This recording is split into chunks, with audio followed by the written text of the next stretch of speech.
everyone is viable. Yeah. I would only hazard to say exactly Ganondorf is unviable. But Fair then enough. we see Seabass do things, so like who knows, right? Hey, you really got to be committed to your characters, just like these two are committed to the characters Very we true. see on screen right now. It is Palu versus Shulk, and two respective characters. You can put them anywhere in the tier list. It doesn't even matter because it's not about the character; it's all about the players holding them. And Ranger, we've been seeing, he's been going on a rampage. He used to be former PR player, and he's trying to get back to the swing of things, trying to find his love for this game again. But doing a really good job putting himself. I mean, he's in the top 8 winner side position. What else can you ask for? Yeah, and a former winner of fusions exactly like these has won his first fusion back in October, and I mean, you're able to keep grinding and keep showing off just what Shulk can do, as many players seem to be, but Ranger doing the best in Tri-State. What comes down in this matchup, though, is that since Shulk likes to use a lot of whiffed aerials to create a space and create a zone, Palu's speed in combination with dash attack and back air, able to shut down that game plan so fluidly, forces Ranger to pick his spots a whole lot more with a whole lot more precision. No, yeah. The thing about these two characters is they both excel in one or the other. You have the range in favor of the Shulk, but then when you look at combo, when you look at who wins in the air, despite Shulk having the range and the tools to just keep Palu off of him, Palu, if she finds her way in, she's gonna have a fun time just like that. But no right punish coming out from C. Both these players just kind of whiff their punishes and hope for the best there. Yeah, the fact that punish was whiffed was massive, and yes, it's Smash Art. Yeah, but never in my day would I ever expect the up throw to just kill like that. I mean, Yeah. I didn't know what I thought I was expecting back throw, just put him in a bad situation, but no. What a usage of the up throw. Great awareness from C to get the stock. Heads up plays, but you can't be throwing out that air slash too willy-nilly, especially in a matchup like this. Palutena, so many safe moves on block. Has to go into that jump art, but there's that airspeeder you're mentioning earlier, Gabe. Like, able to catch Shulk in mid-stage, mid-air with jump art on is no easy feat. Oh no, definitely not. But I mean, C is just finding the right times to get in. You see the coverage right now from Ranger, but C is just doing such an amazing job just evading all these punish options and staying with these 3 stocks, not allowing Shulk to touch the ground, and even when he does, C is already planned something to attack. Yeah, bouncing back and forth with these. It feels like Ranger is almost always acting at the same tempo when trying to find an offensive presence in this match thus far. It's been a lot of like a landing aerial into dash back, or landing Monado change into dash back, which C is just going to call out multiple times over, trying to call exactly that out there with that rising dash attack, or instant dash attack. But C is going to drop that stock to the Smash Art Air Slash in return. Yeah, the idea was there, but the punish was not. Unfortunate there for C, losing the stock finally, but still has tacked on a lot of damage on Ranger's end, and even the stock to go with it, uncontestedly, not even taking any damage from it and just getting the stock. But now the quick 26 with the Buster Art coming out from Ranger's end. I would have liked to see dash attack there instead, I think. Down throw dash attack with Buster Art does not only a ton of damage, but sets up into more aerial situations instead of ledge, which Shulk is strong in both, but at low percent, you need the damage in order to make your ledge trapping threatening. And you definitely need the damage if you want to build your way back into this game. But quick 61 coming out from Ranger with the Buster Art back on deck. You want to make good usage of your Monado arts. Do not just use them just to use them. I know a lot of Shulk mains just are trying for that, look for that chance to just hope and pray. But I mean, now you have the Smash Art, you got the coverage, but nothing coming of it. Great awareness from C, just avoiding playing at the corner and losing that stock as early as possible to that Smash Art.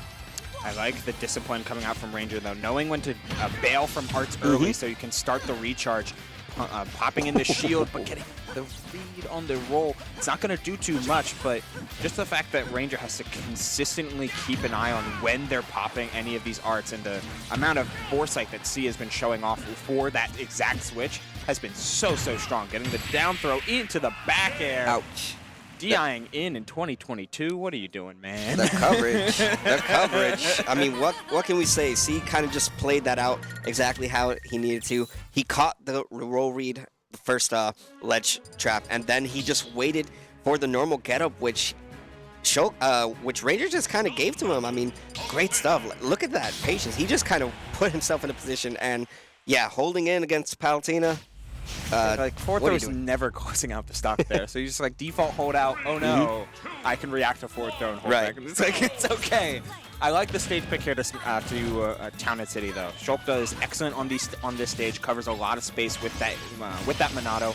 These platforms are very rarely out of reach thanks to jump art. Swapping through 3 arts very quickly though. Ranger needs to make the big use out of this speed art, not only to get damage, but also give his others time to charge. No, yeah, for sure. And the speed art is definitely something you want to take advantage of early in the game. It helps you build up the momentum, and if your opponent's not quick enough with their reaction time, then you can definitely take advantage and get a quick damage output. What we see right there from Ranger getting on 55, but now responding back is C with a quick damage of their own. Yeah, now you got to get past this lead trap. Lingering Nair is going to do a whole lot of work with that back air instead. Great switch and just in time and to avoid the counter damage and the bad side of Buster Art. While your damage is boosted, your opponent's is also. Yeah, and now at a stalemate right now. Both these players not wanting to overcommit, but now you're at speed art. This is where Ranger would want to take advantage of getting in. And now having his opponent at the corner, but no punish. And great usage of the teleportation cancel to snap ledge. That was so good. The air slash is going to get you right by those. Ranger throwing out a lot of back airs in the corner here, which C just hasn't been afraid of.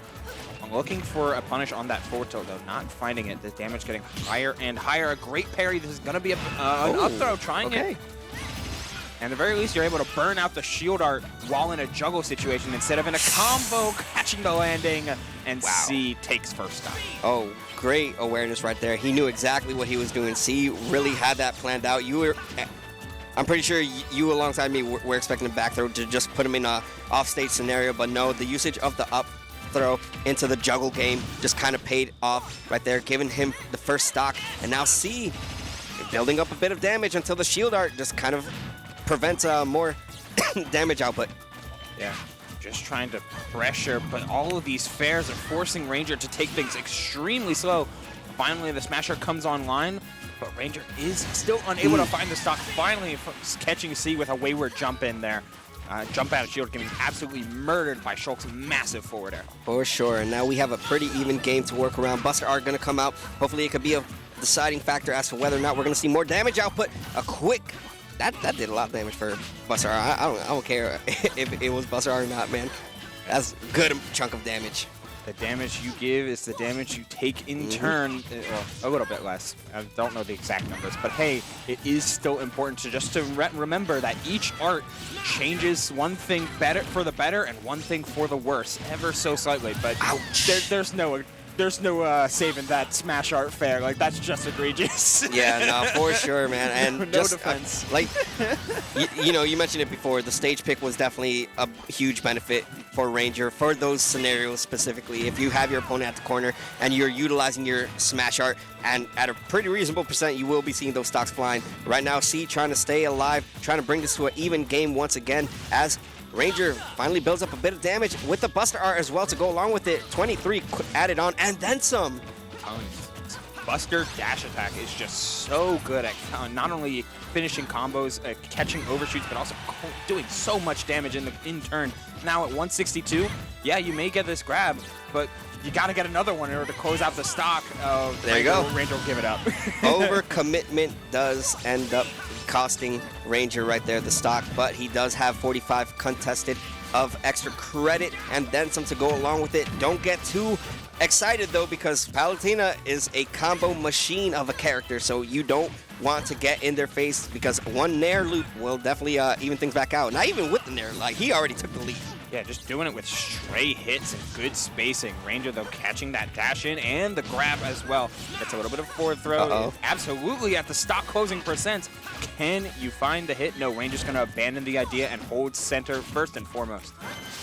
Oh, and a raw forward smash. I definitely feel like that wasn't the option that C wanted to throw out, but didn't get punished for it. Well, that time, however, definitely went swinging for the fences and almost costing him their stock. Gets out with the jump art. Ranger doing so much work artless in a lot of these situations, instead using speed, shield, and jump all as evasive maneuvers. And again, abandoning that art quickly. You're in a leading position. You can't afford any of the drawbacks from your arts. Going to what? Hit from the back. That's Sure. hit from the back, but somehow, some way, C avoided all of that and then some. Now the smash art once again, the back throw, catching the DI right there. Some would expect, because he was closer to getting forward thrown, you would go for the forward throw option, but that's a DI check coming out from Ranger and catching C slipping and giving us this game 3. Yeah, I really like that from Ranger. Not only was it premeditated of, hey, I'm going for this grab, it was also premeditated of going for the back throw. Only a singular pummel. Can't afford to waste a lot of time letting C react, because then you get the mix-up of, oh, is he going to up throw? Is he going to forward throw? Like, you're in a really precarious part of the stage. But don't let C think about it. Don't let you think about it. Just boom, instant back throw. Set up guaranteed for a ledge situation, and if not, the stock. But fortunately, able to catch C with some awkward DI and turn this into a Game 3 set for who can break into winners finals and the best of 5 opportunity. This is huge. This is monumental for both these players. Both of them really trying to make a statement. C has a lot to prove. Definitely one of New York, if not New York, New Jersey, he's right there in the gatekeeping. If not, we know how good he is. He's just needs something to prove it, and this is the time to do so. Ranger, however, has already proven himself, but he wants to keep that consistency going. Hopefully he can do so, but only one of these players will be moving on to the winner's side of finals, and we'll see right now. I mean, it's a pretty even game so far. Yeah, trying to make an all-Jersey winners finals as things get so even on a stage like this, consuming so much space. The overshoot attempt from Ranger has to burn shield art, eats triple back air for their troubles, and the grab as well. Unfortunately was able to reset that jump, and jump art is going to make sure that you get back to stage without even a shred of doubt. Reversing the situation so thoroughly. And that's it. Finally, a back air lands. One overcommitment from C, and that was the grab, and all it took was just one swing of the back air to give Ranger the lead. But even then, I mean, with the pressure that C has been applying and keeping a Ranger in the air for most of this game, I mean, like, you can't get too comfortable with a Ranger. You got to find your hits, and you got to make sure you make them count. And going so deeper with that. Oh, with the jump art, the roll was there. It looks like both reads were on point, but C just missed spacing twice over. Oh, no. Oof. Yeah, you use speed art, and that momentum of the speed kind of costed you that stock. But nonetheless, I mean, it is Ranger still with a slight lead to work around. If he utilizes that range of the sword, I mean, he can definitely just play keep away and not have to worry about C getting in with these aerial attacks. So finally landing a Nair combo, which you can extend just once more with the shield art online. Pivoting back and forth with the spacings, both players playing so fast when it comes to just where they're going to find aggression. A lot of open scrambles is a huge trade there. Brings us right back into an even percentage range. And right now, Ranger doing a really good job just keeping C at the corner. This has been a huge factor from games 1 and 2. We weren't really seeing much of that being taken advantage of, and even then, the grab didn't even come through for C, but still being able to tack on a bit of damage and calling out once again the option of the get-ups from Ranger, despite missing his punish. I like that from Ranger. It was cheeky of the spot dodge, actually bypassing the active frames of that forward smash. And Ranger gets a chance to set up this ledge trap with exactly Fair, but the down air catches the neutral get up instead. While Fair and Dare being so meaty, and the backslash as well. All right, still living it out. That was very dangerous right there from Ranger, and it costed him his own stock, giving himself the SD practically at that point, because he definitely could have waited out a bit, but he got a little bit too anxious, and it cost him the stock. Nonetheless, still keeping the momentum going, but you have the Buster art. You're going to take a quick 15 after the swap to shield art. I like that from Ranger. Like, you're in such a rough spot there in Palutena's Vortex, so I'm just going to hold on to this shield art. Trying to check your arts a little bit, but Ranger needs to let them all recharge, but C is just dominating center stage. It's like, hey, you may have the range, you may have all of these different X factors, you can flash all the colors of the rainbow, but you got to get past my shield. All right. We're at a stalemate right now. Both these players just really waiting for their chance to strike, but no. None of them wanted to make the first approach.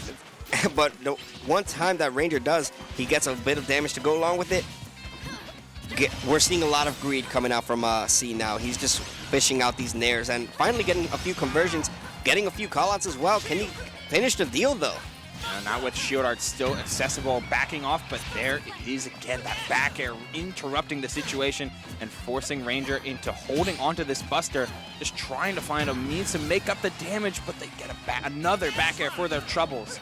Oh, and good awareness right there from C, just holding on to shield, understanding that Ranger was going for the high recovery, but we have a smash art, and we have the game going to Ranger finally getting the coverages at the corner. We've been seeing him fail a lot of times whenever he had his opponents at the corner, but from the ending of Game 2 into Game 3, finally, getting a lot more consistent hits with it. And when it mattered the most, he gets the game, he gets the set, and he punches his ticket into winners finals. Yeah, one of the hardest things about Ranger, it feels like watching them play and watching them develop as a player, is it feels like a lot of the times their ledge trapping is so far behind the rest of their skills as a player, which is crazy because he's a Shulk main. Yeah. So seeing him slowly get better at calling out different options, making big plays but knowing when to stay safe, pressuring with back air, getting a lot of dash back forward airs on ledge, like doing the full range of Shulk's ledge trapping instead of just press forward air and pray. Yeah. Which, I mean, that just shows just how much better he's getting, how much better he's gotten, how much more improved and calm and collected as a player he is, showing off just, he didn't just beat Syrup for nothing, right? It wasn't just a matchup thing. Yeah. Like, he's that good. No, yeah, Ranger for sure. I mean, proving once again that he is amongst people who should be in consideration for PR yet again, and just a force to be reckoned with. Good stuff to him. But not on Twitter. Yeah, don't follow him. Don't follow him. If you're not a fan of bad takes, or don't follow him. But if you like exposing people for their bad takes, you can follow him. Why not? Sure. Yeah, why not? But we'll be first hitting you with some ads before we get into the later part of bracket. First and foremost being Collision 2023. It's coming up soon, guys. I mean, we're almost in the end of the year. We're approaching December at the very end of this week, when the coming year is going to bring us Collision 2023 in Parsippany, New Jersey in March 10th through 12th. A 3-day event which you can register for right now at stars.gg/collision. It's going to have Ultimate and Melee, and it's all of a lot of the action is going to be streamed right here at collisionseries.tv. So make sure you drop a follow to this and the Twitter at Collision Smash for all of the updates. Additionally, we are sponsored today and this stream by Magic Spoon. If you are interested in some killer cereals that are not only healthy for your body, but also healthy for your wallet, you're going to want to check out Magic Spoon and using the stream code STREAM2207 to get $5 off your first Magic Spoon purchase. And with that being said, guys, we are here in the Fusion Weekly. If you love what you're watching, hey, every single Monday, Collision Series TV. You can always watch us here, and you can always come by if you are around the area to get some of the best Smash action against some of New Jersey and even New York at times, and even Philly. So a lot of people show up on Mondays for some of the best action alongside the one that is happening in December 10th. That is Supernova 3 Cosmic Collapse. It is the collaboration of NJIT Esports and Collision Series. Collision always opting to help out with the colleges around the state. So kudos to Collision. Thank you for helping out. And NJIT, hey, if you guys are around the area for that date, come around. For sure. And speaking of those college tournaments, it's happening this coming weekend, December 4th, 2022. There will be the Fireside Open, the winter edition. We're getting to the cold months, and we're in for some chilly gameplay featuring League, Smash, Overwatch, Hearthstone, Rainbow Six, Melee. It's going to be so much happening over in the Bush and Livingston Student Center, of which you can catch all of the action at Rutgers, on Rutgers Esports on Twitch, Twitter, Instagram, Discord, all of that good stuff. Yeah, and speaking of action, we also have the Xeno Saga happening Saturday, December 17th at 21 Ludlow Street, New York, New York. We're reaching towards that Christmas season, so if you guys are around the area, I know school season is over, so I know that thing's going to be pretty stacked. It's going to be Jersey Philly heads usually pop up as well, but a lot of New Yorkers, some of the best New Yorkers come out for the Saga. So if you're around the area at that time, December 17th, come out to Xeno Saga. And we're going to be heading to a quick 3-minute break as we wait for losers to catch up a little bit before heading into winners finals. So don't touch that dial. Some more Smash action is coming your way right after this.